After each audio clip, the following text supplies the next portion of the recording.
Racist cop confronts black woman, stunned to see her FBI badge. Welcome to an emotional and insightful story about the quest for justice. Join me as I follow Rachel, a courageous FBI agent, as she confronts injustice firsthand and fights against the entire police system to get justice for herself and her community. The city of Riverdale had always had its rhythm, a pace that hummed through the veins of its streets. There was something almost comforting about the predictability of it, especially on a Friday night. As the weekend approached, the energy of the place shifted, vibrating with the anticipation of people finishing their work weeks, heading to dinners, bars, or home to a quiet evening. Rachel Johnson knew this rhythm well, and tonight was no different. She had just wrapped up a long, exhausting week at her job as an FBI agent, a week that had demanded all her attention and left her yearning for the solitude of her home. Rachel tapped her fingers lightly on the steering wheel, guiding her car through the bustling streets. She had always loved the city at night. The lights reflected off the windows of towering buildings, casting a warm glow across the pavements. It reminded her that life here never truly stopped, even in the quieter corners. But tonight, she felt a heaviness in her chest, a kind of exhaustion that clung to her in a way she couldn't shake off. The transition from the intense focus of her work to the stillness of her personal life always brought about this strange unease, though she rarely admitted it to herself. As she turned down a quieter street, a small detour she often took to avoid the congestion of Riverdale's main roads, Rachel glanced briefly at the passing homes. This neighborhood wasn't one she visited often, though it wasn't far from her own. It felt different here, though she couldn't quite place why. Some houses were large and luxurious, their lawns manicured with the precision only wealth could buy, while others looked worn down, the paint peeling, a car rusting in the driveway. It was the kind of place where the lines between affluence and struggle were clear and unapologetic. Rachel's eyes lingered on a particularly grand house before turning her attention back to the road. Her mind drifted back to the events of the day. Another case had been wrapped up, this one taking longer than usual to close. It was complex, the kind that required her to be meticulous, to chase every loose end. She liked that about her job, the challenges, the necessity of precision. But it was also draining, as rewarding as it was to bring a case to a close. It always left her with a sense of temporary relief, knowing that another would soon take its place. That was the nature of her work. There was always something else. Another case. Another mystery waiting to be solved. It was nearing 8 p.m. by the time she glanced at the clock on her dashboard. The sun had dipped below the horizon, leaving the sky a deep, inky blue. She thought about her weekend ahead. 2 full days to herself. No meetings. No briefings. Just quiet. Perhaps she'd finally start that book she had been meaning to read for months. Or maybe spend a few hours in the park, enjoying the last warmth of the summer. Rachel smiled at the thought of it, letting herself relax for just a moment. But that moment was fleeting. In her rearview mirror, she noticed something. Bright headlights cutting through the growing darkness. A police car. Its red and blue lights flashed suddenly, startling her. Rachel's heart skipped a beat, the familiar rush of adrenaline washing over her. She hadn't been speeding, and her car was in perfect condition. There was no reason for this. She frowned, her fingers tightening slightly on the steering wheel. Maybe it was a misunderstanding, a routine check. It had to be. She signaled and pulled over, her car coasting to a stop on the side of the road.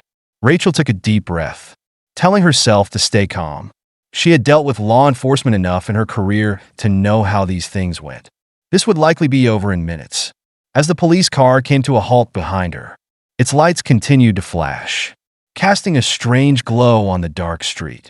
Rachel could see the silhouette of the officer inside, his features obscured by the harsh lights of his own vehicle. The officer took his time getting out of the car. Rachel's unease grew with every passing second. Finally, he emerged, a tall, broad-shouldered figure, his uniform crisp, the badge on his chest gleaming in the dim light. Rachel noticed his name tag as he approached, Daniels. She didn't recognize the name, though she didn't know many of the local police officers. Her work often took her to other parts of the state. As Officer Daniels approached, his hand rested on the hilt of his gun, a gesture Rachel knew all too well. It was a stance of caution, of control. She had seen it countless times before in her own work. But this wasn't a high-stakes operation or a dangerous situation. This was a routine traffic stop. Why was he acting like she was a threat?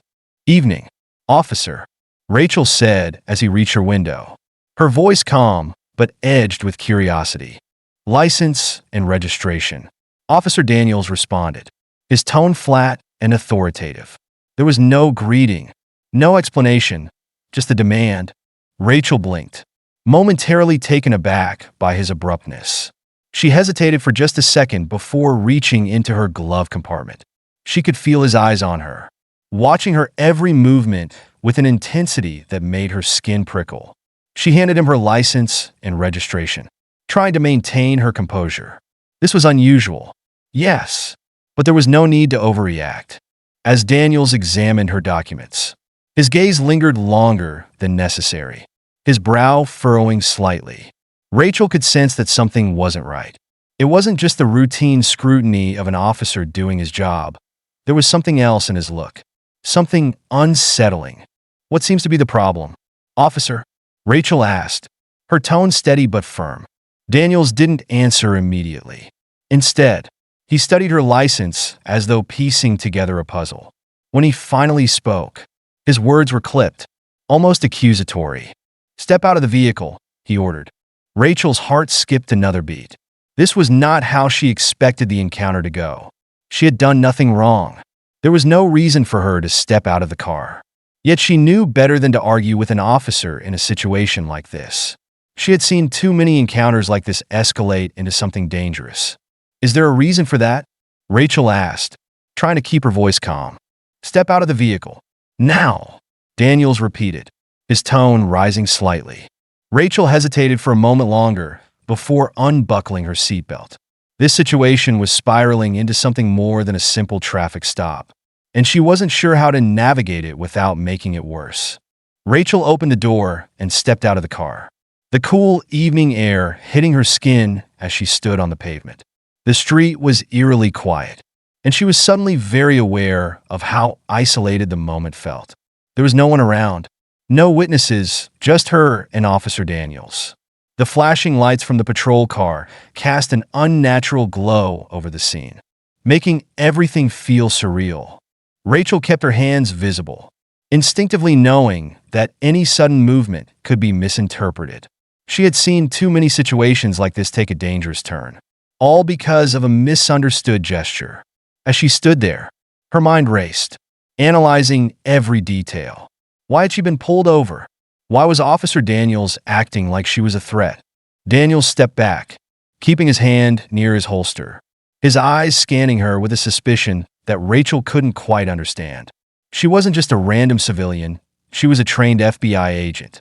She had credentials that could clear up any misunderstanding in a matter of seconds. But revealing them too soon might escalate the situation even further. She needed to tread carefully. "Hands on the hood," Daniels barked, his voice cutting through the silence. Rachel stared at him for a moment, disbelief washing over her. This was going too far. She had complied with every request, and yet he was treating her like a criminal. She bit back the urge to argue, knowing that doing so would only make things worse. Slowly, she placed her hands on the hood of her car, the cold metal grounding her into reality of the situation. Daniels approached her cautiously, his movements deliberate. Rachel could feel her pulse quickening, adrenaline beginning to surge through her veins. She had been in tense situations before. Her job demanded it, but this felt different. This wasn't about a potential threat or a high-stakes operation. This was about something far more insidious. As Daniels began to pat her down, his hands were rough, his touch impersonal. Rachel gritted her teeth, the humiliation of the moment sinking in. She knew exactly what this was. It was racial profiling, plain and simple. He didn't see her as a fellow law enforcement officer. He saw her as a black woman who didn't belong in this neighborhood. And that was enough for him to treat her like a suspect, to humiliate her and assert his dominance. "What are you doing in this neighborhood?" Daniels asked, his tone dripping with suspicion. Driving home, Rachel replied, keeping her answer short and to the point. She wasn't about to give him any more ammunition than he already had. Home? Where exactly is that? His tone was accusatory, as if he couldn't fathom the idea that she might belong here. Rachel fought to keep her anger in check. She had been trained to handle high-pressure situations, to remain calm under duress. But this was testing her limits. The way he spoke to her, the way he looked at her, it was a reminder that no matter how much power she held in her job, out here on the streets, she was still vulnerable to the prejudices and biases of others. "I've done nothing wrong, officer," Rachel said, her voice controlled but firm. "If you could just tell me what this is about. Don't talk back to me." Daniels snapped, cutting her off with a harshness that sent a chill down her spine. Rachel felt a surge of anger, hot and fast, but she forced it down. She knew how quickly things could escalate. One wrong move, one wrong word, and this situation could spiral out of control. She needed to stay focused, to keep her emotions in check. But as Daniels continued his search, the feeling of helplessness began to creep in. She had her badge with her, tucked away in her jacket. She could show it to him now, end this entire encounter. But she knew better. She had seen how some officers reacted when confronted with a black person in a position of authority. It wasn't always a guarantee that revealing her status as an FBI agent would de-escalate the situation. In fact, it could make things worse. Daniels finally finished patting her down, though the tension in the air remained thick. He stepped back, eyeing her suspiciously before turning his attention to her car, peering through the windows as if he expected to find something incriminating. "Mind if I search your vehicle?" he asked, though it was clear from his tone that he wasn't really asking. "Yes, I do," Rachel said, standing up straighter. "You have no probable cause." Daniel's eyes narrowed, his hand twitching near his holster once again. "You've got something to hide?" Rachel shook her head, her patience wearing thin. "No, but I know my rights."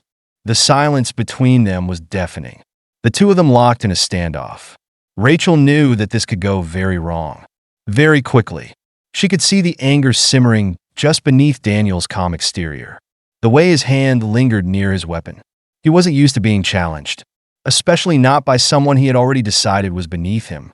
Rachel took a deep breath, forcing herself to remain calm. She knew what she had to do. She couldn't let this escalate any further. "Officer," she said, her voice steady despite the turmoil inside her. "I'm an FBI agent." The words hung in the air like a thunderclap. Daniels blinked, his expression faltering for the first time since this encounter began. Rachel saw the flicker of doubt in his eyes, the momentary crack in his authority. "What?" he asked, as if he hadn't heard her correctly. Rachel slowly reached into her jacket, her movements deliberate and unthreatening. She pulled out her badge, holding it out for him to see. Her heart pounded in her chest, the adrenaline still coursing through her. This was the moment of truth, the moment that would determine how this situation would end.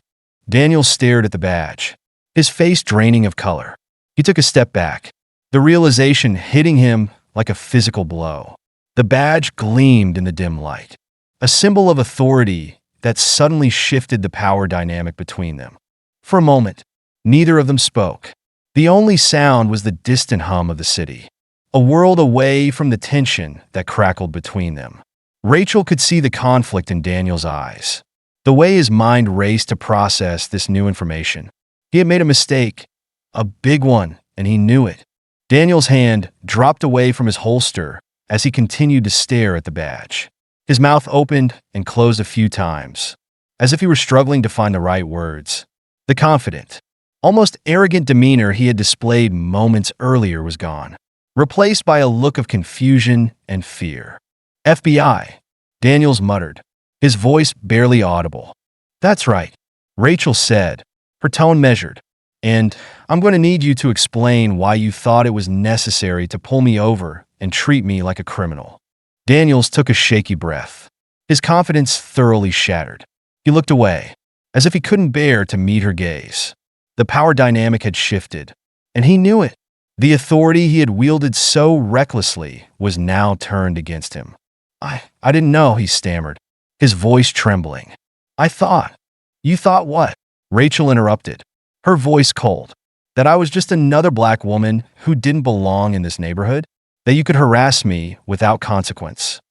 Daniel swallowed hard, his hands trembling slightly. "No, I—" "Save it," Rachel snapped, cutting him off. "You need to understand something. I've seen men like you before. You think that because you have a badge, you're above the law. But that's not how it works. Not anymore." Rachel stood firm, her gaze fixed on Officer Daniels as his bravado crumbled in front of her. She had dealt with criminals, gang members, and even terrorists in her career. But there was something particularly unsettling about seeing an officer of the law, someone sworn to uphold justice, retreat into himself in fear, not because of anything she had done wrong, but because he had finally realized his error. For a moment, Daniel seemed at a loss for words. His lips moved, but no sound came out. His brain likely struggling to reconcile the badge she held with the image of the person he had mentally cast as a threat. The dynamic between them had shifted, and it was palpable in the air. Rachel could sense his fear, not the fear of danger, but the fear of being exposed. I didn't mean," Daniels began, his voice faltering. "Weak. You didn't mean what?" Rachel pressed, stepping closer. Her voice was still controlled, but there was an edge to it now, a sharpness born from the frustration that had been building throughout the entire encounter. "You didn't mean to pull me over for no reason? Didn't mean to treat me like a criminal just because of the color of my skin?" Daniel's face flushed, his hands fidgeting at his sides as he searched for a way out, for something to say that could lessen the gravity of his actions. But Rachel knew there was nothing he could say. He had already shown his true colors, and no amount of backpedaling could erase that.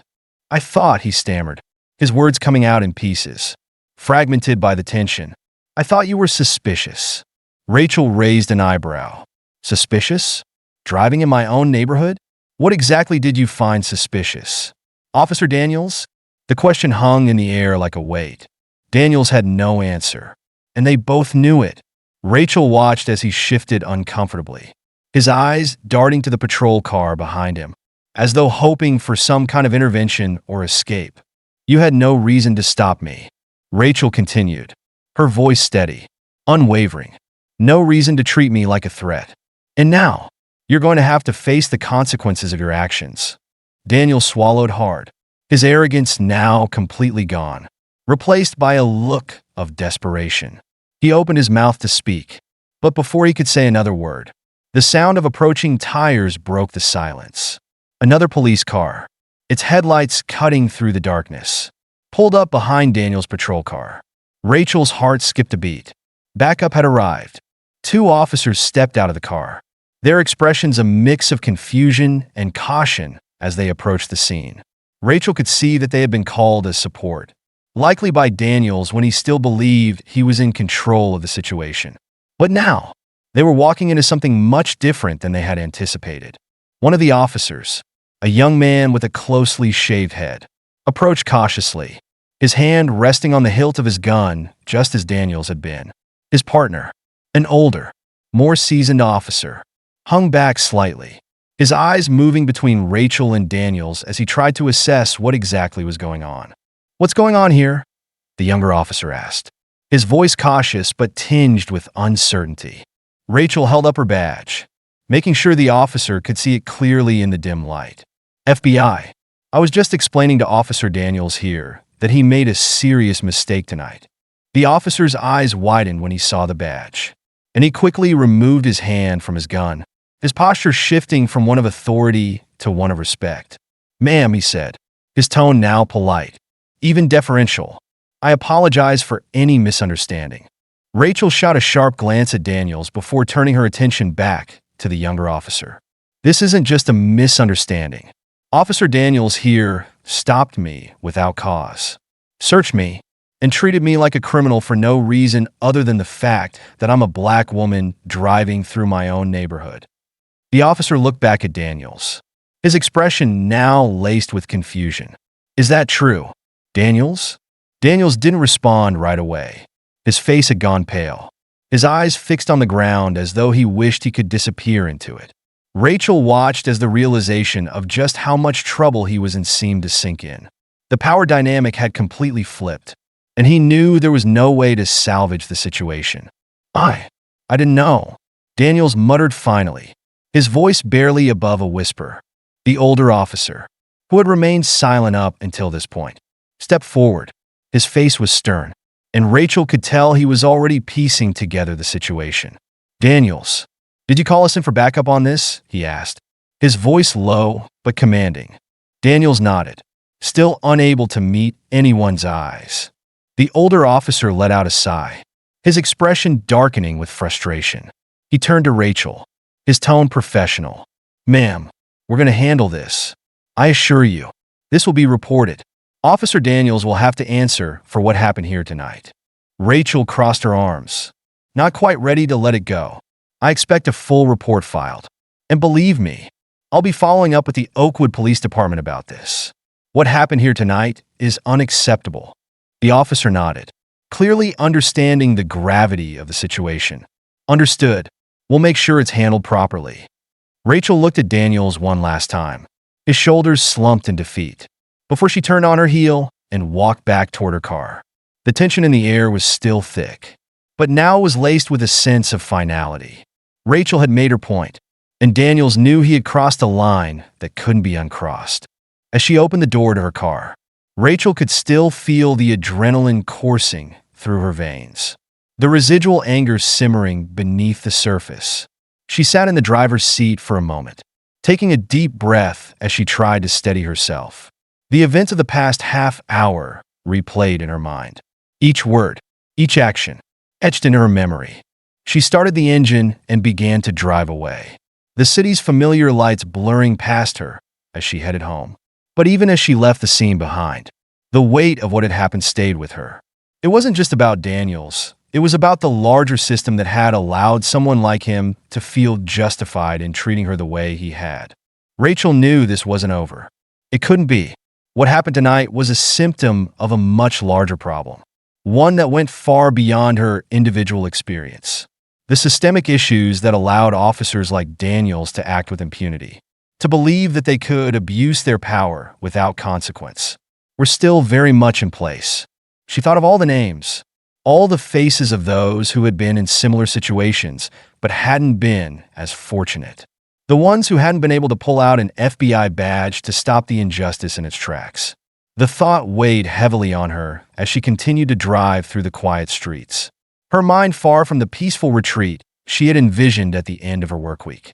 When she finally pulled into her driveway, Rachel sat in her car for a moment, staring at the darkened windows of her house. She had dealt with dangerous criminals, terrorists, and organized crime syndicates in her career.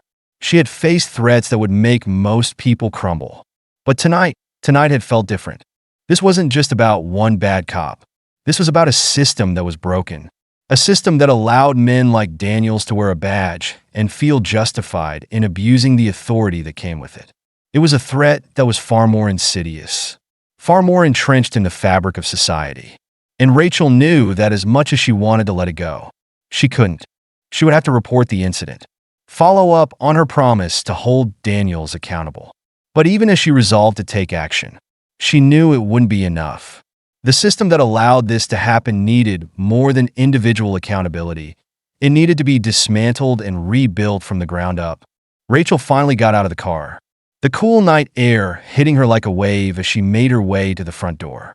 The exhaustion of the evening was catching up to her, the weight of it pressing down on her shoulders. She stepped inside, the familiar comfort of her home welcoming her. But it felt hollow tonight, as she walked through the darkened rooms, her footsteps echoing in the silence. Rachel's mind raced with thoughts of what had just happened and what it meant for the future. She knew that tomorrow, she would have to begin the process of filing reports, of making sure this incident didn't get swept under the rug. But tonight, she needed to rest, to gather her strength for the challenges ahead. When Rachel finally sat on the edge of her bed, she stared at her reflection in the mirror, her thoughts still swirling. The anger, the frustration, the sadness, all of it was there, burning just beneath the surface. But there was something else too, a deep, burning resolve. This wasn't just about her. It was about every black person who had been unjustly treated. Every person of color who had been made to feel less than simply because of the color of their skin. This was about the fight for justice. A fight that was far from over. Rachel awoke the next morning, sunlight filtering through the curtains and casting a soft, warm glow across her bedroom.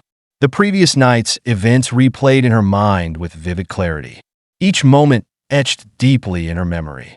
For a few seconds, she lay still, staring at the ceiling as she processed everything that had happened.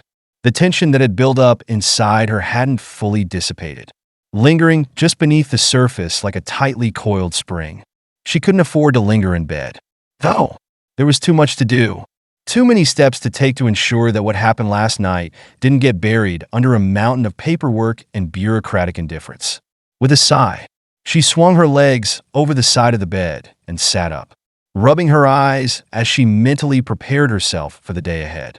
After a quick shower, Rachel dressed in her usual work attire, sharp, professional, a suit that conveyed authority without being ostentatious.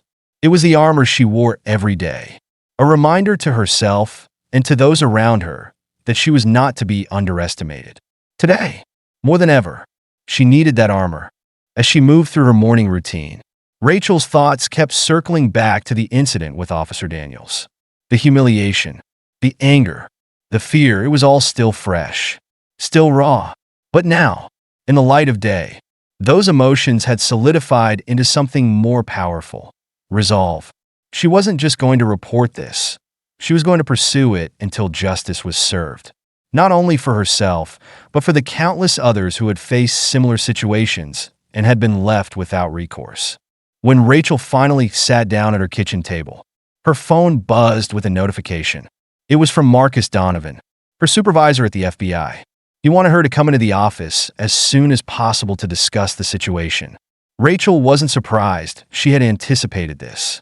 The moment she reported the incident, it would set off a chain of events that would require immediate attention. Rachel finished her breakfast quickly and left the house, her mind already going over what she would say, how she would present the events of the previous night. She knew that every word would matter, that she would need to be precise and clear. This wasn't just about recounting what had happened. It was about making sure that those in positions of power understood the gravity of the situation. The drive to the FBI field office was uneventful, the city moving at its usual morning pace. But for Rachel, everything felt different. There was an underlying current of urgency that followed her wherever she went, a sense of responsibility that weighed heavily on her shoulders. When she arrived at the field office, Rachel was greeted by the usual hustle and bustle. Agents moved through the halls, focused on their assignments, the constant hum of activity, a familiar backdrop. But today, Rachel felt a distance from it all, as if she were operating in a different space, one where the stakes were higher and the consequences more personal. She made her way to Marcus Donovan's office, her heels clicking sharply against the polished floor. As she approached, she noticed the door was already open, a clear invitation to enter. "Rachel, come in," Marcus said, looking up from his desk as she stepped inside. He gestured to the chair across from him. "Take a seat." Rachel sat down, folding her hands in her lap to keep them from fidgeting. She had worked with Marcus for years, and she knew he was someone who took these kinds of incidents very seriously. But still, she couldn't help but feel a bit of apprehension. "I've read your report," Marcus began, leaning back in his chair as he regarded her with a thoughtful expression. "It's troubling, to say the least. I've already been in touch with the local police department. They're launching an internal investigation." Rachel nodded, though she couldn't shake the nagging doubt that crept into her mind. She had seen too many investigations like this go nowhere. Too many cases where the system protected its own at the expense of justice. She appreciated that Marcus was taking this seriously, but she needed more than promises of an investigation. "An internal investigation is a start," Rachel said carefully, choosing her words with precision. "But I want to make sure this doesn't just get swept under the rug. What happened last night wasn't just a mistake. It was a clear abuse of power. Officer Daniels needs to be held accountable." Marcus nodded, his expression serious. "I agree. And I want you to know that the Bureau is fully behind you on this. We take these kinds of incidents very seriously, and we'll do everything we can to ensure that justice is served. Rachel appreciated the sentiment, but she knew better than to take anything at face value. She had been in law enforcement long enough to know that words were easy. Actions were what mattered. She would have to keep pushing, keep making sure that this didn't fade away into the background noise of bureaucratic red tape. I'm ready to do whatever it takes, Rachel said, her voice firm. This isn't just about me. It's about ensuring that this kind of behavior isn't tolerated, that officers like Daniels are held to the same standards as everyone else. Marcus studied her for a long moment, as if weighing her words, considering the implications. Finally, he nodded again. We'll pursue this, he said, but I need you to be prepared for what comes next. This could get messy. The police union will likely get involved, and there could be backlash. Rachel had anticipated this. She knew that standing up to the system often meant facing resistance, sometimes from the very people who were supposed to uphold the law. The police union was powerful, and they would undoubtedly rally around Daniels, framing him as a victim of overreach. It was a common tactic, one designed to shift the narrative away from the actual misconduct. I'm ready for that, Rachel said, her voice steady. I've faced worse. Marcus gave her a small, approving nod. I expected nothing less, he said. But remember, you're not alone in this. The Bureau is with you, and so am I. We'll make sure this is handled properly. Rachel felt a flicker of relief at his words, but it was tempered by the knowledge that this was only the beginning. There would be meetings, interviews, investigations, and likely a media storm once the story broke. But she was ready. She had to be. As the meeting wrapped up, Marcus handed her a file, his expression serious. This is everything we have on Daniels so far, he said. It's not much, but it might help you prepare for what's ahead. Rachel took the file and nodded. Thank you, Marcus. He gave her a final, measured look. We're in your corner. Rachel, he said, but remember to take care of yourself too. This kind of fight can take a toll.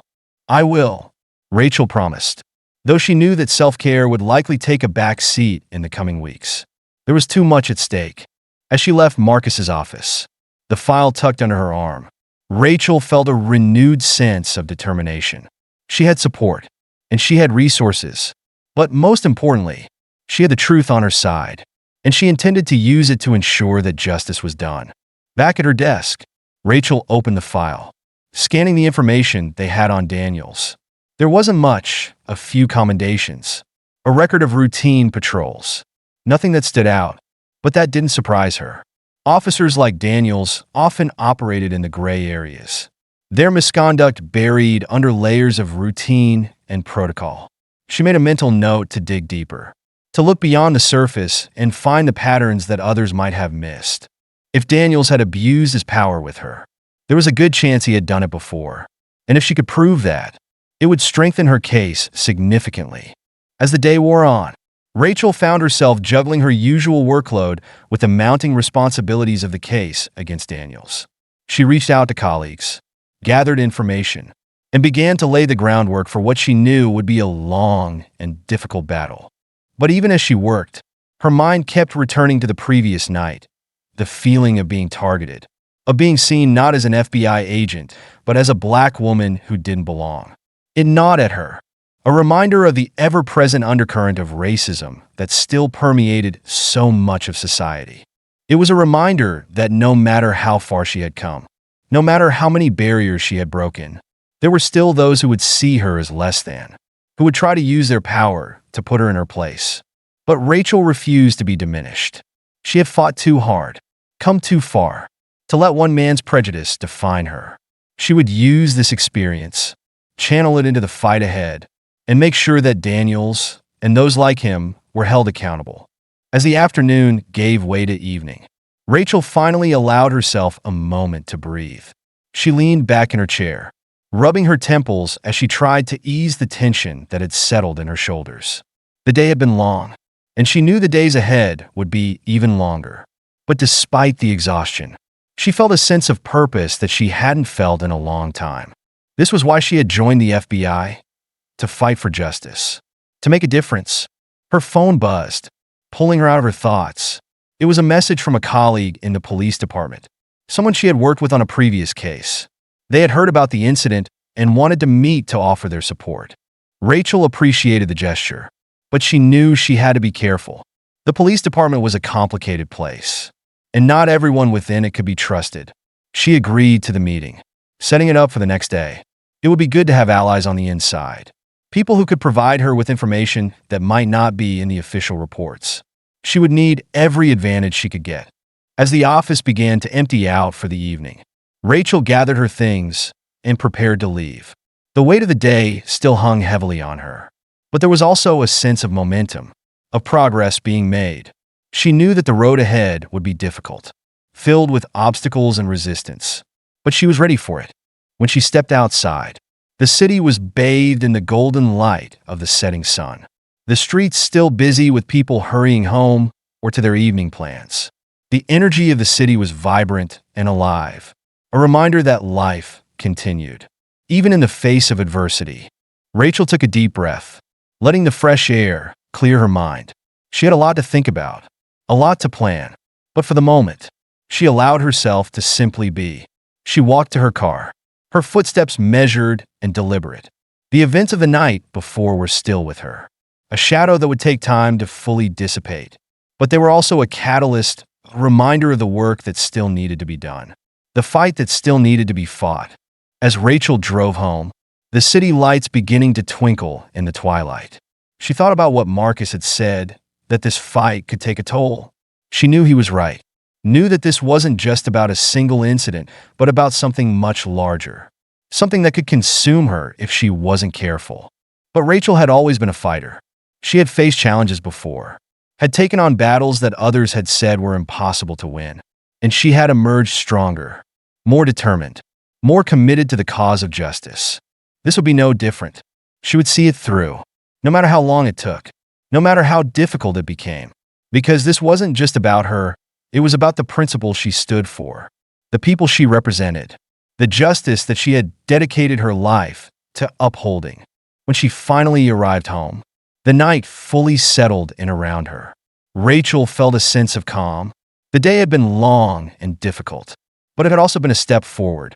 There was still much to do, but she was ready for it.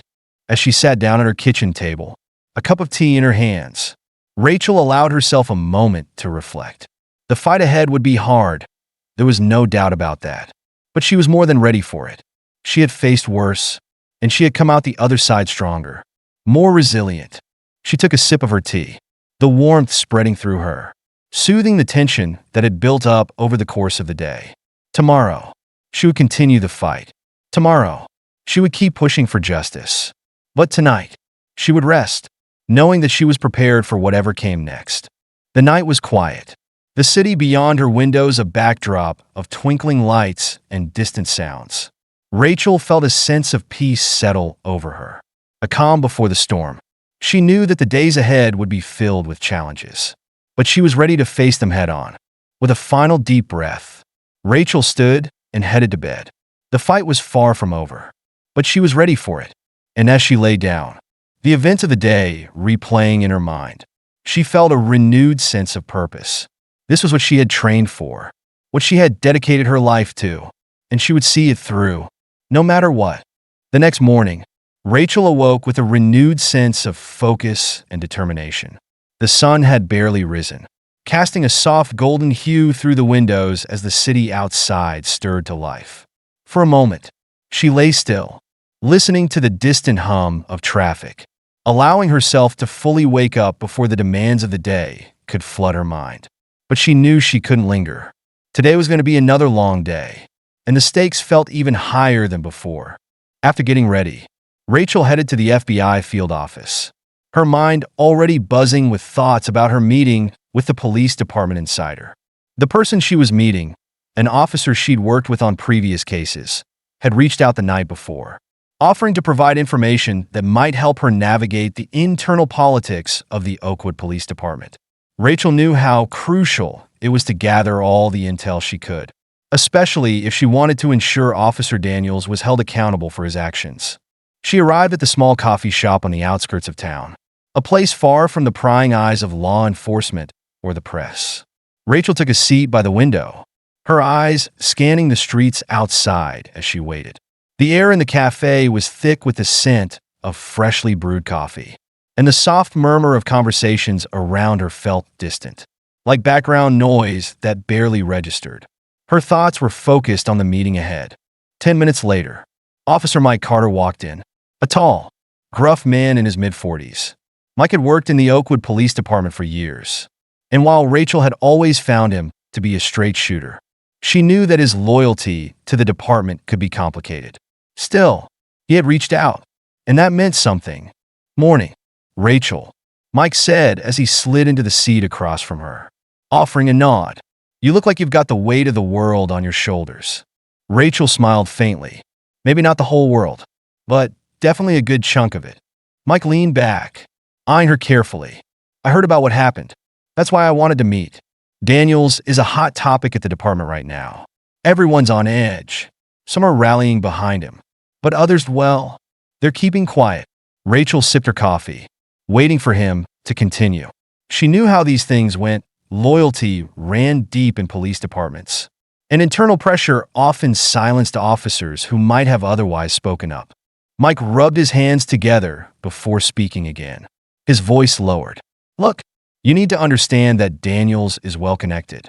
He's got a few people high up in the chain who'll go to bat for him if this turns into something big. The union's already sniffing around, trying to get ahead of the investigation. They're positioning Daniels as a cop, just doing his job, caught in the crossfire of political correctness." Rachel nodded. "I expected that, but the facts are the facts. Mike, he pulled me over without cause, treated me like a criminal, and racially profiled me. I have a dashcam footage. It's all there. I know, and I'm not saying you don't have a case." Mike replied quickly. "What I'm saying is that you need to be ready for a fight. This is going to get political, and the department's leadership will do everything in their power to protect their own. They don't want to lose the trust of the public, and they certainly don't want to be labeled as an institution with a racism problem." Rachel narrowed her eyes. "So, what?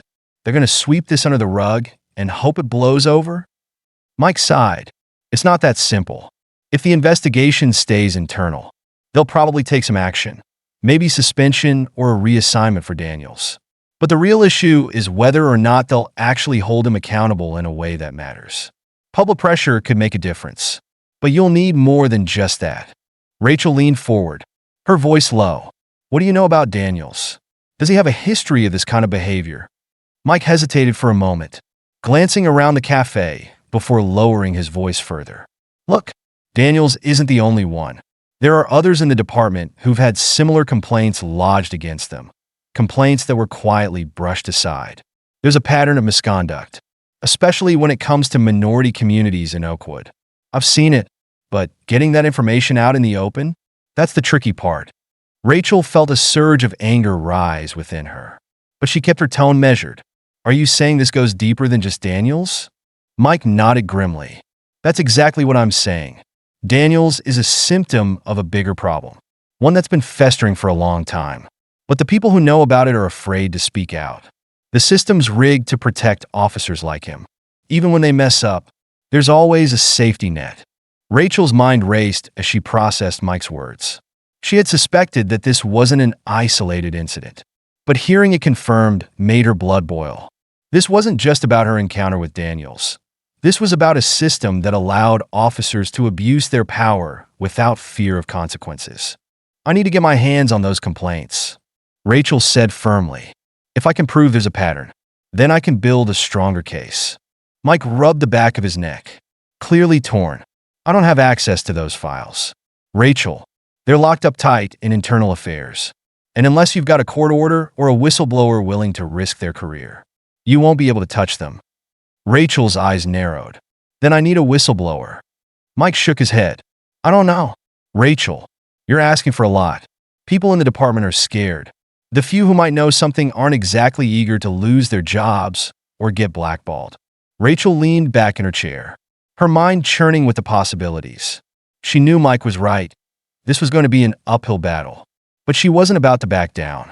Thanks for meeting me. Mike, she said after a long pause. I appreciate your honesty. Mike nodded, standing up from the table. Be careful. Rachel, this isn't just about one bad cop. It's about a system that's been protecting itself for a long time. You're taking on something bigger than you think. Rachel watched him leave, the weight of his words settling heavily on her. She knew what she was up against now, a deeply entrenched system that was designed to protect the status quo. But that only fueled her resolve. She had come too far to turn back now. She finished her coffee and left the cafe, her mind racing with ideas on how to move forward. She needed to get those internal complaints.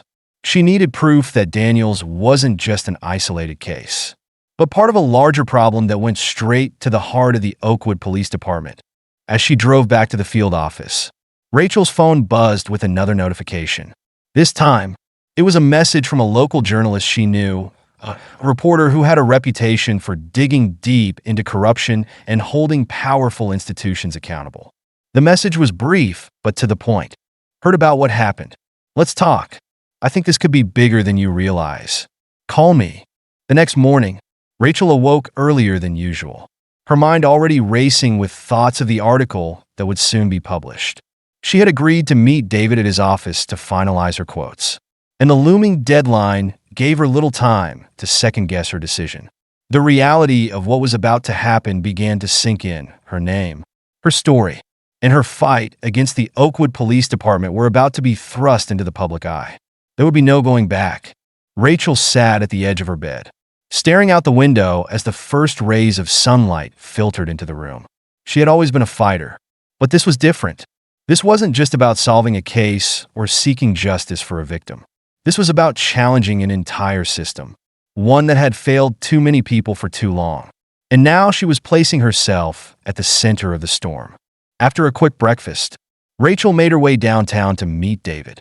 His office was in a small building that housed various independent media outlets, journalists who weren't beholden to corporate interests or political pressure, the kind of people who would dig into a story no matter the cost.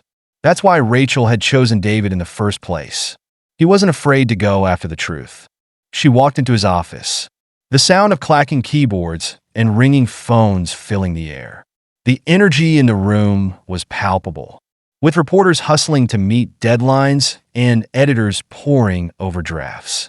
It was the kind of place where stories were born and brought to life with a sense of urgency that matched the importance of the subject matter. David looked up from his desk when Rachel entered, a small smile playing on his lips. Glad you could make it, he said, gesturing to the chair in front of him. Rachel sat down, trying to ignore the nerves that fluttered in her stomach. You said the article is ready? David nodded, turning his computer screen so she could see the draft. Take a look. It's mostly finished, but I want to make sure you're comfortable with the way your quotes are presented. Rachel leaned in, her eyes scanning the text. The article was hard-hitting. No nonsense. It laid out her story in vivid detail. The unjustified traffic stop, the racial profiling, and the way Daniels had treated her as less than human. But David had also woven in the broader context, the pattern of complaints against officers in Oakwood, the culture of impunity, and the systemic issues that had allowed Daniels and others like him to continue operating unchecked. As Rachel read her quotes, she felt a sense of pride mingled with fear. She had been honest about her experience, about the frustration and anger that had simmered inside her since that night. But more than that, she had made it clear that this wasn't just about her. It was about a system that needed to change. These quotes are good, Rachel said, leaning back in her chair. It feels right. David nodded. I tried to make sure the article captured the bigger picture. Once this hits, people will start asking questions. And if we're lucky, more people will come forward. Rachel knew that was the hope. The more stories that surfaced, the harder it would be for the Oakwood Police Department to dismiss her claims. She just had to trust that others would find the courage to speak out. So, what's next? Rachel asked, her voice steady despite the whirlwind of emotions inside her. David grinned, a glint of excitement in his eyes. Next, we hit publish. The article goes live tomorrow morning. I've already lined up some media contacts to pick it up. This is going to get national attention. Rachel exhaled slowly, nodding. I'm ready. They spent the next half hour going over the final details, adjusting a few sentences here, clarifying a point there, until the article was perfect. As Rachel prepared to leave, David stood and placed a reassuring hand on her shoulder. "You're doing the right thing, Rachel," he said. "This isn't going to be easy, but it's necessary." "I know," she replied, her voice soft but resolute. "I just hope it's enough." Rachel left David's office with a renewed sense of determination. She knew what was coming: a storm of media attention, the police department's inevitable response, and the scrutiny that would follow. But she also knew that she couldn't let fear stop her. The truth had to come out, no matter the cost. That afternoon, Rachel spent her time preparing for what was to come. She contacted her lawyer, making sure they were ready in case the department tried to retaliate or discredit her. She also reached out to Denise and a few others who had expressed interest in sharing their stories. Some were still on the fence, but others were beginning to see that this might be their only chance to get justice. As the day wore on, Rachel couldn't help but reflect on everything that had brought her to this point. She thought about the night she had been pulled over by Daniels, the fear, the anger, the humiliation. And then she thought about all the people who had experienced similar encounters but hadn't had the resources or the platform to fight back. That was what kept her going. She wasn't just fighting for herself. She was fighting for all of them. By the time the sun began to set, Rachel was exhausted. The weight of the day, the anticipation of what was to come, it all pressed down on her, making her feel heavy. She decided to take a walk, hoping the fresh air would clear her mind. As she strolled through her neighborhood, the quiet streets offering a brief respite from the chaos, Rachel allowed herself a moment to breathe. She knew that tomorrow would be the start of something big, something that would change the course of her life. But for now, in the stillness of the evening, she found a small measure of peace. When Rachel returned home, her phone buzzed with a message from David. "Everything's set. The article goes live at 8 a.m. tomorrow. Brace yourself." Rachel stared at the screen for a moment before typing a quick response. "I'll be ready." That night, Rachel barely slept. Her mind was too full, her thoughts too scattered. She lay in bed, staring at the ceiling, replaying every moment that had led her here. The traffic stop, Daniel's rough voice, the way he had made her feel so small. And then, the aftermath, the meetings, the calls, the decision to take on a system that seemed impossible to beat. As dawn broke, Rachel finally gave up on sleep. She got out of bed, made herself a cup of coffee, and sat at her kitchen table, waiting for 8 a.m. to arrive. The minutes ticked by slowly, each one stretching into what felt like an eternity. Her phone sat on the table in front of her, silent for now, but she knew that would change soon. Finally, at 8 o'clock sharp, her phone buzzed again. "It's live." Rachel took a deep breath and opened the link David had sent her. The article was there, front and center, with a bold headline that left no room for interpretation. FBI agent accuses Oakwood Police Department of racial profiling. A broken system exposed. Rachel felt her heart race as she scrolled through the article. Her story, the broader context, the interviews with others who had faced similar treatment, it was all there. David had done his job well, crafting a narrative that was both personal and powerful, but also part of a larger fight for justice. Within minutes, her phone started buzzing nonstop: texts, emails, calls. Some were from colleagues offering support, others from journalists requesting interviews. And then there were the social media notifications. The article was already being shared widely. The public response swift and intense. Rachel knew this was only the beginning. The battle she had started was about to escalate, and there was no telling where it would lead. But as she sat at her kitchen table, watching the world react to her story, she felt a sense of resolve settle deep within her. The fight for justice had officially begun, and Rachel Brooks was ready to see it through to the end. Rachel stared at the message for a moment, her pulse quickening. The thought of going public with her story had crossed her mind before, but now it seemed like it might be the only way to apply enough pressure to force real accountability. She couldn't rely on the internal investigation alone. She needed to bring this out into the open, where it couldn't be ignored or quietly swept aside. With a deep breath, Rachel tapped the reporter's number and pressed the phone to her ear. The line rang once, twice, and then a voice answered. Rachel Brooks, I've been expecting your call. Rachel tightened her grip on the phone. Let's meet. I have a story for you. Rachel met with the journalist, David Pierce, in a quiet corner of a nondescript diner just outside the bustling downtown area. The air inside was thick with the scent of bacon and coffee, a stark contrast to the tension Rachel felt as she sat across from David. He was a seasoned reporter, someone who had built his career on exposing corruption and bringing uncomfortable truths to light. His intense blue eyes gave away nothing, but Rachel could sense that he was eager for what she had to say. Let's cut to the chase, David said, folding his hands on the table. You've got something big, don't you? Rachel nodded, taking a breath. I do. I have a personal experience with Officer Daniels of the Oakwood Police Department, but I also believe he's part of a larger problem, one that involves systemic racial profiling and abuse of power. I need to get the story out before it gets buried by internal politics. David leaned forward, his interest piqued. You think this goes beyond just Daniels? I know it does, Rachel said, her voice steady. I've been gathering information, and there's a pattern. I've spoken to someone inside the department who confirmed that Daniels isn't the only officer who's been involved in this kind of behavior.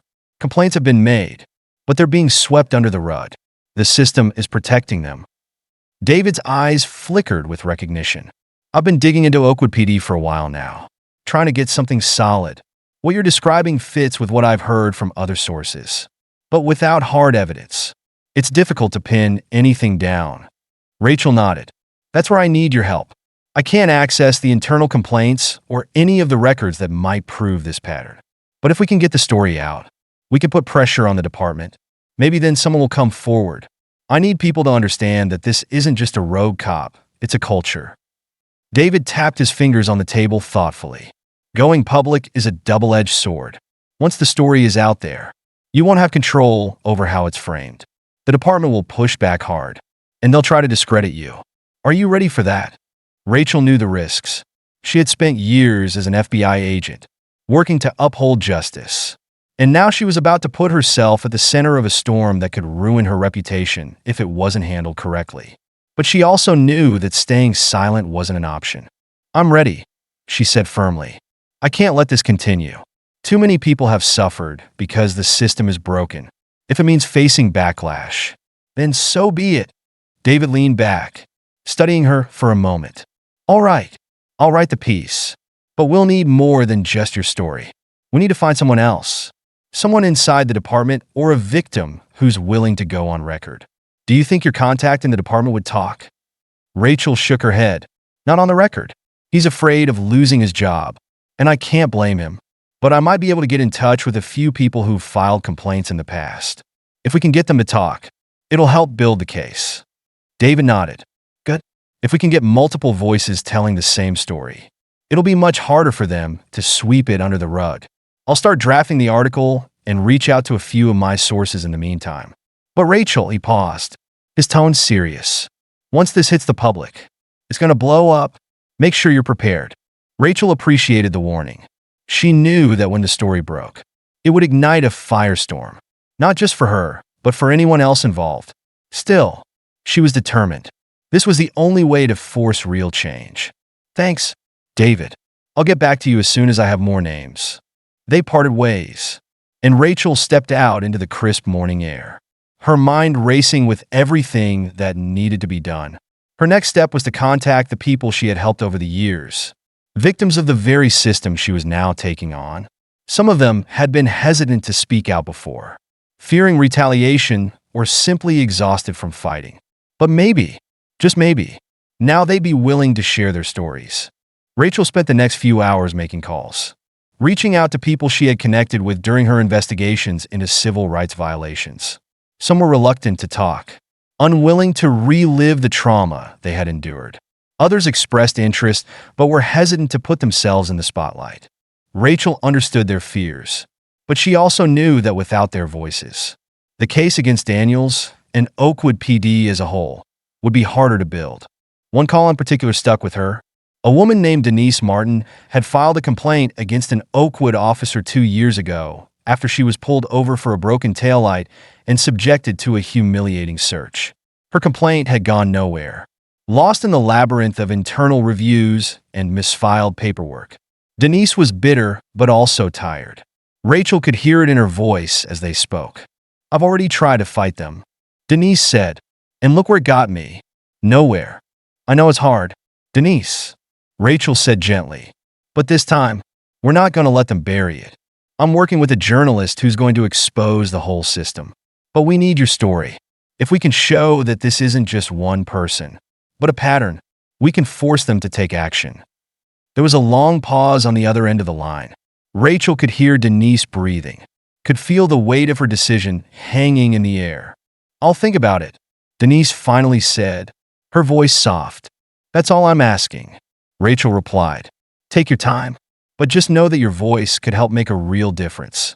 After hanging up, Rachel felt a pang of frustration. She understood why people like Denise were hesitant. It wasn't easy to trust a system that had failed you time and time again. But she also knew that if they didn't come forward, nothing would change. She just hoped that the weight of their collective stories would be enough to break through the wall of silence that had protected officers like Daniels for so long. That evening, Rachel returned home, exhausted but still focused on the task ahead. She knew that gathering the stories was just the beginning. The real battle would come once the article was published, once the media caught wind of the story and the public began demanding answers. As she sat down at her kitchen table, her phone buzzed again. It was a message from David. "Articles drafted. I'll need quotes from you for the final version. We're aiming to publish in 2 days. Get ready, it's going to be a wild ride." Rachel stared at the screen, her pulse quickening. This was really happening. The countdown had begun. And soon, the entire city, and likely beyond, would know the truth about what had happened to her and countless others. She texted David back, agreeing to meet the next day to finalize her quotes for the article. As she set her phone down, a wave of nervous energy washed over her. She was stepping into the unknown, taking on a system that had protected itself for years. There were no guarantees that it would go the way she hoped. But Rachel knew one thing for certain. She had to try. Too many people had been hurt. Too many lives had been disrupted by the unchecked power of officers like Daniels.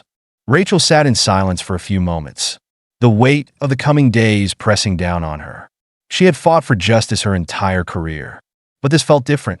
This felt personal in a way she hadn't anticipated. It wasn't just about her own experience. It was about standing up for everyone who had been silenced, everyone who had been denied the justice they deserved. Taking a deep breath, she stood and walked to her bedroom window, looking out at the darkening sky. The city lights twinkled in the distance, and for a moment, she allowed herself to imagine what Oakwood could be like if real change were possible. A city where people didn't have to fear those who were supposed to protect them. A place where justice wasn't just a word, but a reality. She knew the road ahead would be hard, but she was ready for it. Tomorrow, the fight would continue, and Rachel Brooks would be at the center of it. The storm hit almost immediately after the article went live. Rachel hadn't fully prepared herself for the sheer volume of attention it would bring, despite knowing that her story would touch a nerve. By midday, the piece had spread far beyond Oakwood, garnering attention from national outlets. Twitter was buzzing with discussions about racial profiling, police misconduct, and the systemic issues Rachel had exposed. Hashtags like #JusticeForRachel and #ReformOakwoodPD were trending, amplifying the story in ways Rachel hadn't anticipated. Sitting at her kitchen table, Rachel stared at her phone, watching the notifications roll in. Journalists, activists, and even strangers were reaching out, expressing support or asking for more details. It was overwhelming. The flood of messages, while mostly positive, was relentless. Every time she looked away, another dozen or so would pop up. She took a deep breath and scrolled through her emails. Among the interview requests and notes of encouragement was a message from Denise. Rachel's heart skipped a beat as she opened it, hoping that Denise had made a decision. "Rachel, I read the article. It's powerful. I'm ready to talk." A wave of relief washed over her. Denise agreeing to share her story was exactly what they needed. If more people like Denise came forward, it would bolster the case against the Oakwood Police Department, making it harder for them to sweep the issue under the rug. Rachel quickly typed a response, thanking Denise and offering to set up a meeting with David. She knew this was a big step for Denise and others like her who had been silenced for so long. It wouldn't be easy for them to relive their experiences, but their voices were crucial in pushing the fight for justice forward. A knock on her door pulled Rachel out of her thoughts. She wasn't expecting anyone, and her mind immediately went to the article. Was it possible someone had tracked her down so soon? The knock came again, a little louder this time, and Rachel cautiously walked to the door. Peering through the peephole, it was her neighbor, Susan, a middle-aged woman who lived a few doors down. Rachel relaxed slightly and opened the door. "Susan." "Hi," Rachel said, trying to hide the tension in her voice. "Rachel, I saw the article," Susan said without preamble. Her expression was a mix of concern and admiration. "I just wanted to stop by and say, well, you're incredibly brave for speaking out. What happened to you is awful, and I'm so sorry." Rachel offered a small smile, grateful for the support. "Thank you, Susan. It's been a lot, but I couldn't stay silent any longer." Susan nodded, stepping closer. "If you ever need anything, you know where I am. I've lived here a long time, and I've seen the way the police treat people around here, especially people of color. It's about time someone said something." Rachel's chest tightened with emotion. She hadn't expected Susan to be so forthright, but it was comforting to know she had neighbors who were paying attention. "That means a lot, Susan. I appreciate it." They chatted for a few more minutes before Susan left, leaving Rachel standing at the door with a sense of solidarity she hadn't felt in a while. She wasn't alone in this. The support from people like Susan, from the countless messages flooding her phone, was a reminder that the fight wasn't hers alone. As the day wore on, Rachel received a call from David. "We're getting traction," David said, his voice animated. "Several national outlets want to pick up the story. This is going to blow up even more than we expected." Rachel bit her lip, pacing her small living room. "That's good, right?" "It's great," David assured her. "The more attention we get, the more pressure we put on the Oakwood Police Department. But we need to be ready for pushback. The department isn't going to take this lying down." Rachel had been expecting that. She knew the police would go on the defensive, probably claiming that her story was exaggerated or that she was misinterpreting the situation. But now that Denise was ready to talk, Rachel felt more confident that they could push through the noise. "I've already heard from Denise," Rachel said, her voice steady. "She's ready to come forward." "That's great news," David replied. "I'll set up an interview with her as soon as possible. The more voices we can get, the harder it will be for them to deny the problem." They discussed the next steps, arranging interviews, gathering more stories, and preparing for the media frenzy that was sure to follow. By the time they hung up, Rachel felt the full weight of what she had set in motion. This was no longer just about her experience. It was about creating a platform for others to come forward and be heard. That evening, as Rachel scrolled through the news, she saw the first signs of pushback from the Oakwood Police Department. A statement had been released, denying any wrongdoing and defending Officer Daniels' actions as standard procedure. They claimed that Rachel's account was misleading and that her accusations were an attempt to inflame tensions in the community. Rachel's jaw tightened as she read the statement. It was exactly what she had expected, but that didn't make it any less infuriating. The department was already trying to discredit her, to paint her as someone who was stirring up trouble rather than addressing a real issue. She knew she couldn't let them control the narrative. If she stayed silent now, their version of the story would gain traction. She needed to respond. Without hesitation, Rachel opened her laptop and began drafting a response. She kept it simple and to the point, reiterating the facts of her encounter with Officer Daniels and calling for a full investigation into the department's practices. She didn't let her anger seep into the words, keeping her tone professional and composed. This wasn't about mudslinging. It was about holding them accountable.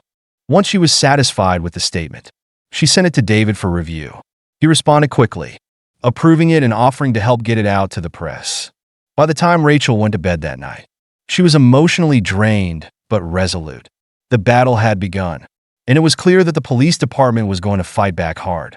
But Rachel wasn't going to back down. She had come too far, and there were too many people depending on her to see this through. The next morning, Rachel awoke to another flurry of notifications. Her statement had been published, and the media was running with it. Journalists were already dissecting the back and forth between her and the police department, framing it as a he said, she said situation. But Rachel knew the truth was on her side. She had the evidence, and soon, she would have more people willing to speak out. As she sipped her coffee, her phone rang. It was Denise. "Rachel, I'm ready to do the interview," Denise said, her voice steady but filled with an underlying tension. "I don't want to stay silent anymore." Rachel smiled, grateful for Denise's bravery. "You're doing the right thing. Denise, I'll set up the interview with David today. We're going to make sure your story is heard." As she hung up, Rachel felt a renewed sense of determination. The road ahead was going to be long and difficult, but with people like Denise coming forward, she knew they were making progress.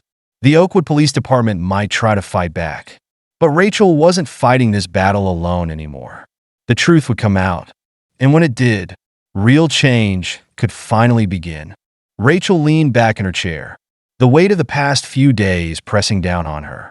But she also felt lighter, knowing that this fight wasn't just hers anymore. It was a collective effort, and together, they would push for the justice that had been denied for far too long. The following week felt like a blur to Rachel, with one interview after another and a whirlwind of media coverage that didn't seem to slow down.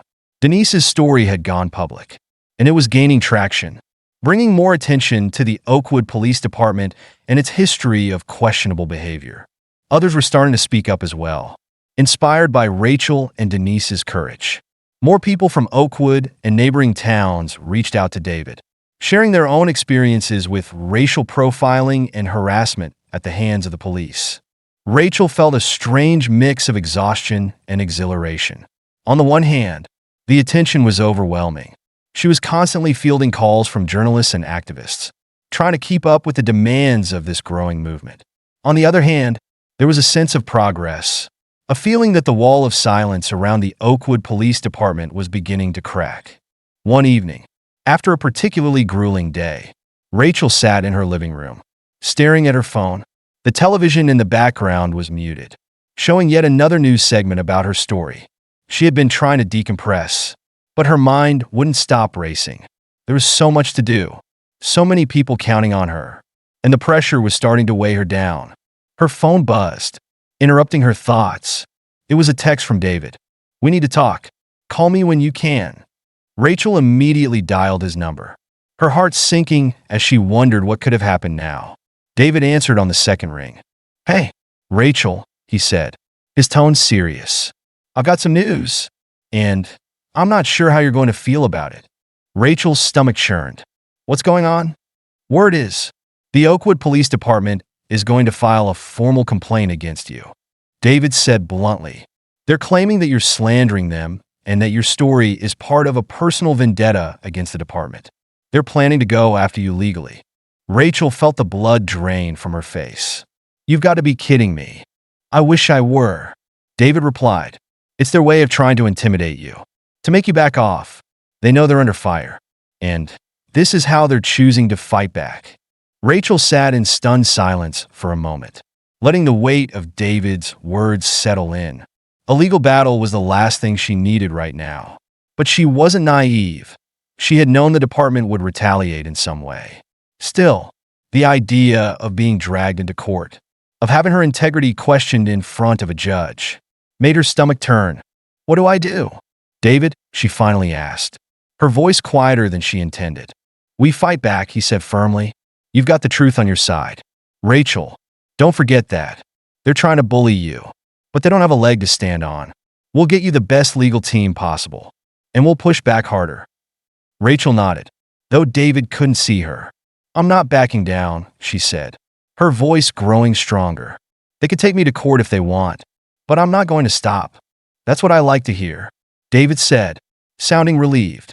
"I've already reached out to a couple of lawyers who specialize in cases like this. We'll get everything in order before they can even file the paperwork." After they hung up, Rachel sat in the silence of her apartment, her thoughts spinning. She had known this fight would be hard, but now it felt like she was in deeper than ever before. The police department's threat of legal action made everything more real, more dangerous. But at the same time, it only fueled her determination. If they thought they could silence her with lawsuits, they were wrong. The next morning, Rachel met with one of the lawyers David had recommended. Her name was Clara Morales, a fierce civil rights attorney with a reputation for going head-to-head with corrupt police departments. Clara wasted no time getting to work, reviewing every aspect of Rachel's story and preparing a strategy to counter the police department's accusations. "Let them file their complaint," Clara said, sitting across from Rachel in a small conference room. "We'll be ready. They're going to try to smear your reputation, but we'll turn it around on them. I've seen this tactic before. They're scared, and they're trying to discredit you. But we've got plenty of evidence on our side." Rachel nodded, feeling reassured by Clara's confidence. "I just don't want this to turn into a distraction from the real issue," she said. "This is supposed to be about the police department and what they're doing to people in this community, not about me." "I understand," Clara said, "but the best way to keep the focus on the real issue is to defend yourself with the truth. Once we show the court that their claims are baseless, it'll only strengthen your case against them. We're going to make it clear that this is just a desperate attempt to cover up their wrongdoing." The meeting went on for over an hour, with Clara laying out a detailed plan for how they would handle the police department's legal threats. By the time Rachel left the office, she felt more prepared for what was to come, though the thought of a court battle still weighed heavily on her mind. As the days passed, the situation continued to escalate. The Oakwood Police Department filed their formal complaint against Rachel, accusing her of defamation and claiming that her public statements had caused irreparable damage to their reputation. It was clear they were hoping to scare her into silence, but Rachel wasn't about to give them what they wanted. With Clara's help, Rachel and her legal team filed a countersuit, accusing the department of malicious prosecution and retaliatory action. The media ate it up, framing the situation as a David and Goliath battle between a brave FBI agent and a corrupt police force. Rachel hated the attention. It made her feel exposed in ways she hadn't anticipated, but she knew it was necessary. This fight was bigger than her discomfort. Meanwhile, more people came forward with their stories, sharing accounts of racial profiling, harassment, and abuse at the hands of the Oakwood Police Department. David worked tirelessly to document each case, building a comprehensive picture of the department's misconduct. It was becoming clear that the problems in Oakwood were systemic, and the pressure was mounting for the city to take action. One night, as Rachel sat in her living room, she received a call from Denise. The two of them had grown closer in the weeks since Denise had shared her story, bonding over their shared experiences and the toll this fight was taking on their lives. "Rachel, I've been thinking," Denise said, her voice hesitant. "What if we organized a protest? Something to really show the city that we're not going away. That this isn't just a couple of isolated stories. We need to make them see how many people are affected." Rachel considered the idea. A protest would certainly draw more attention, but it also came with risks. Risks of escalation. Risks of violence if the police tried to suppress it. "I think it's a good idea," Rachel finally said, her voice thoughtful. "But we have to be careful. We don't want this to turn into something the police can use against us." Denise agreed, and they spent the next hour brainstorming how to organize a peaceful, effective demonstration. They reached out to local activists and community leaders, gathering support for the protest and making sure they had legal observers and media coverage lined up. In the days leading up to the protest, the energy in Oakwood was palpable. People were talking about it everywhere, on the news, on social media, in coffee shops and grocery stores. The momentum was building, and Rachel knew they were about to make a statement that the city couldn't ignore. When the day of the protest finally arrived, Rachel stood at the edge of Oakwood's main square, watching as people gathered with signs, banners, and chants demanding justice. There were hundreds of them, maybe more, a diverse crowd united by their shared desire for accountability and change. Rachel felt a surge of emotion as she looked around. This was what they had been fighting for. The truth was finally out in the open, and people were standing together, refusing to be silenced. As the protest began, Rachel stepped forward to address the crowd, her voice clear and strong. "We are here today because we believe in justice," she said, her words echoing through the square. "We believe that every person in this community deserves to be treated with respect and dignity, no matter the color of their skin, and we believe that those in power must be held accountable when they abuse that power." The crowd erupted in cheers, their voices rising in a chorus of solidarity. Rachel took a deep breath, letting the energy of the moment wash over her. For the first time in weeks, she felt a sense of hope. The fight wasn't over, not by a long shot, but together. They were making progress. Together, they were changing things. And for Rachel, that made every sleepless night, every moment of fear and doubt, worth it. The protest had been a success in more ways than Rachel had imagined. As she walked home that evening, the cheers of the crowd still echoed in her ears. The solidarity, the unity, the sheer number of people standing together had left an indelible mark on her. But she also knew that the road ahead was long. A single protest wasn't going to change the deeply rooted issues within the Oakwood Police Department, nor would it erase the trauma that so many had endured. The media coverage of the protest was widespread. News outlets across the country picked up on the story, some focusing on the ongoing legal battle between Rachel and the Oakwood Police Department, while others highlighted the growing movement for police reform in small towns like Oakwood. Every headline carried weight. Every mention of her name felt like both a victory and a burden. A few days after the protest, Rachel received an unexpected call from Clara, her lawyer. "Rachel, I've got some interesting news," Clara said, her voice carrying a hint of excitement. "The Oakwood Police Department has requested mediation. They want to settle." Rachel sat up, surprised. "Settle? After all this? Why now?" "I think they're feeling the heat," Clara explained. "The media attention, the protests, the growing number of complaints, it's all adding up. They know they're in a bad spot, and they're looking for a way to save face. This could be a good thing for us. Rachel, if we agree to mediation, we might be able to push for significant reforms." Rachel took a deep breath, processing the information. The idea of settling with the department didn't sit well with her at first. It felt too soon, too easy. She wanted to see real accountability, not just a backdoor deal that let them off the hook. "What kind of reforms are we talking about?" Rachel asked cautiously. "Reforms that could change the way the department operates," Clara replied. "We'd push for independent oversight, mandatory body cameras, racial bias training, and a system for tracking complaints against officers. These are things that could prevent what happened to you from happening to anyone else." Rachel hesitated. "But what about the legal battle? Would this mean dropping the lawsuit?" "Not necessarily," Clara said. "We'd still hold them accountable for their actions. But if we can get these reforms in place, it would be a win for the entire community. We can keep pushing for personal accountability for the officers involved, but this would address the bigger picture." Rachel leaned back in her chair, mulling it over. The thought of real, tangible change was tempting.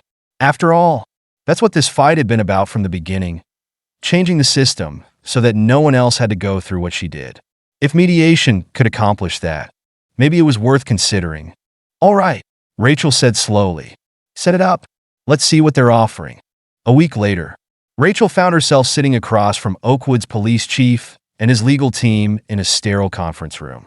Clara sat beside her, calm and composed, her legal pad in front of her, as she prepared to negotiate on Rachel's behalf. The atmosphere was tense, the air thick with unspoken accusations and simmering resentment. Rachel couldn't help but feel the weight of the moment.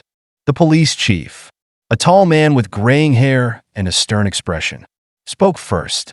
"We're here because we recognize that there have been issues within our department that need to be addressed," he began, his tone measured. "We're committed to making changes that will improve our relationship with the community and ensure that all citizens are treated fairly."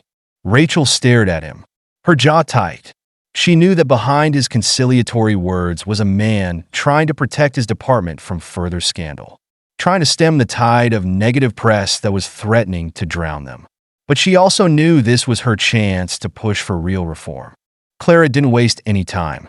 She outlined their demands clearly and concisely. An independent oversight committee to review all complaints against the police. Mandatory use of body cameras for all officers. Regular racial bias training. And a transparent system for reporting and addressing misconduct. The police chief shifted uncomfortably in his seat as Clara spoke. His legal team whispered among themselves, their faces tight with concern. It was clear they hadn't expected Clara to come out swinging with such bold demands. "We're willing to discuss these reforms," the chief said finally, his voice tight. "But we need to be realistic about what can be implemented immediately. These things take time." Clara didn't back down. "This is non-negotiable," she said firmly. "We're not asking for these reforms. We're demanding them. If you want to settle this without going to court, you'll agree to these terms." Rachel watched as the police chief's face reddened slightly. His frustration barely contained, but he knew he didn't have much leverage. The public was on Rachel's side, and every day that passed without resolution was another day the department's reputation took a hit. After several hours of tense back-and-forth negotiations, the framework for a settlement began to take shape. The department would agree to the oversight committee, the body cameras, and the bias training, with specific timelines for implementation. There would also be a system for tracking complaints, with regular audits to ensure transparency. It wasn't perfect, but it was a start. And for Rachel, it felt like progress. As they wrapped up the meeting, the police chief stood, offering Rachel a tight smile. "I hope this can be the beginning of a better relationship between the department and the community," he said. Extending his hand, Rachel hesitated for a moment, then took his hand. "I hope so, too," she said, her voice steady. When she and Clara left the conference room, Rachel felt a strange mix of emotions. Relief, yes, but also a lingering sense of unfinished business. The settlement meant that real change was coming to Oakwood, but it didn't erase the pain she had felt, or the injustice she had experienced. It didn't bring full accountability for Officer Daniels and the others who had harassed and profiled her. But it was a victory, and for now, that would have to be enough. Over the next few weeks, the Oakwood Police Department began to roll out the reforms they had agreed to in the settlement. The Community Oversight Committee was established, with a diverse group of citizens appointed to review complaints and ensure accountability. Officers were fitted with body cameras, and new racial bias training sessions were scheduled for the entire department. The media continued to follow the story, praising the changes, but also highlighting the work that still needed to be done. Rachel found herself in the spotlight once again, this time as a symbol of resilience and change. She was invited to speak at town halls and community meetings, where she shared her story and encouraged others to continue pushing for justice. One evening, as she sat in her apartment, reflecting on everything that had happened, she received a call from Denise. "I just wanted to thank you, Rachel," Denise said, her voice warm with gratitude. "None of this would have happened without you. You didn't just fight for yourself, you fought for all of us." Rachel felt a lump form in her throat. "We fought together. Denise, this isn't over, but we've come a long way." Denise agreed, and they talked for a while longer, reminiscing about the protest and the victories they had achieved. When they hung up, Rachel sat quietly for a moment, her mind wandering back to the day Officer Daniels had pulled her over. The fear and humiliation she had felt in that moment. It seemed like a lifetime ago, and yet the memories were still vivid. But now, there was a sense of closure. Not complete, but enough to move forward. Rachel had always known that real change would be slow, that it would take time to dismantle the systems of power that had allowed this kind of abuse to thrive. But for the first time, she felt hopeful. The reforms in Oakwood were just the beginning. Other towns were starting to pay attention, and activists across the country were using Rachel's story as a catalyst for change. It wasn't just about one small town anymore. It was about a movement, a fight for justice that was bigger than any one person. And as Rachel sat in the quiet of her living room, the weight of it all settling over her, she knew that this fight wasn't over. But she was ready for whatever came next. The road to justice was long and winding, but with each step, they were moving closer. Thank you for taking the time to follow Rachel's emotional and powerful journey in her fight for justice. We hope this story has inspired and encouraged you with a message of unity and determination. If you found this content meaningful and want to hear more heartfelt stories, don't forget to like, share, and subscribe to the channel so you never miss a video. See you next time.